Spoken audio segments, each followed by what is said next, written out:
विधायक आदरणीय सुरेश पासवान जी का स्वागत करता हूँ।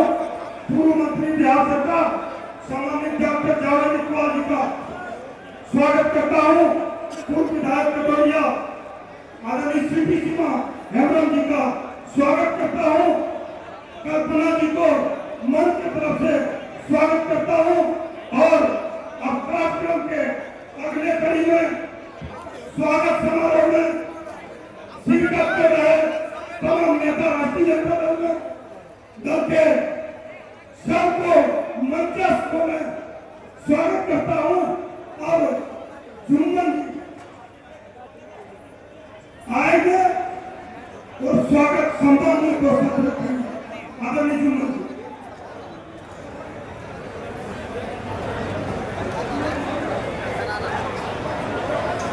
कृपया मंच को खाली करना, गर्मी बहुत है। आगे बढ़ाइए, आगे बढ़ाइए।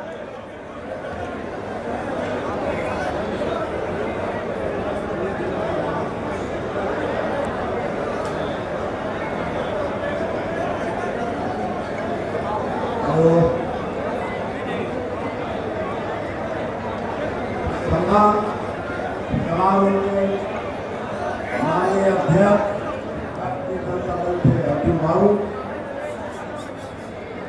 वाका के लाल झारखंड सरकार के कैबिनेट मंत्री हमारे भाई आदरणीय संजय प्रसाद यादव जी मंच पर मौजूद बिहार विधानसभा के पूर्व अध्यक्ष आदरणीय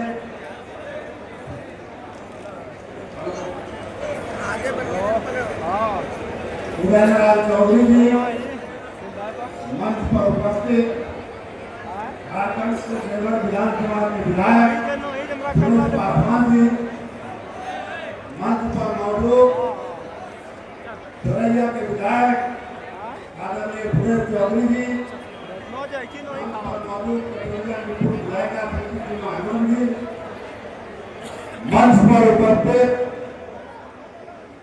राष्ट्रीय जनता दल के सभी नेतागण, इंडिया गठबंधन के सभी साथीगण और यहाँ मौजूद राष्ट्रीय जनता दल के सभी भाइयों बहनों माताएं एवं बहनें, मैं आज बांका की धरती पर बांका के लाल आदरणीय संजय प्रसाद यादव जी का बांका की जनता की ओर से, बिहार की जनता की ओर से हार्दिक स्वागत और बधाई देता हूँ। आदरणीय संजय यादव जी जो झारखंड में काम कर रहा है, जो गरीबों को सम्मान दे रहा है, ये कभी भूला नहीं जा सकता है। और हमारे नेता प्रतिपक्ष आदरणीय तेजस्वी प्रसाद यादव जी ने घोषणा किया है कि बिहार में हमारी सरकार अगर आप लोगों के आशीर्वाद से बना तो निश्चित तौर पर जो गरीब दलित मजदूर अल्पसंख्यक भाई हैं सभी के अकाउंट में 2500 रुपया हर महीने जाएंगे और जिसको 500 आवास और 500 रुपया वृद्धा पेंशन मिलता है उसको 1500 रुपया मिलने का काम करेंगे और पूरे बिहार में 200 यूनिट बिजली फ्री देने का काम करेंगे अगर आप लोगों के आशीर्वाद से तेजस्वी जी बिहार के मुख्यमंत्री होंगे। इसलिए भाइयों इस बार आप लोगों को नेता प्रतिपक्ष को बिहार का मुख्यमंत्री बनाना है, यही आप लोगों से हमारी अपील है। इन्हीं चंद शब्दों के साथ मैं आपको बधाई देता हूँ, धन्यवाद देता हूँ। लालू प्रसाद यादव जिंदाबाद, तेजस्वी जिंदाबाद, हेमंत सोरेन जिंदाबाद, लालू राबड़ी जिंदाबाद, राष्ट्रीय जनता दल जिंदाबाद। धन्यवाद।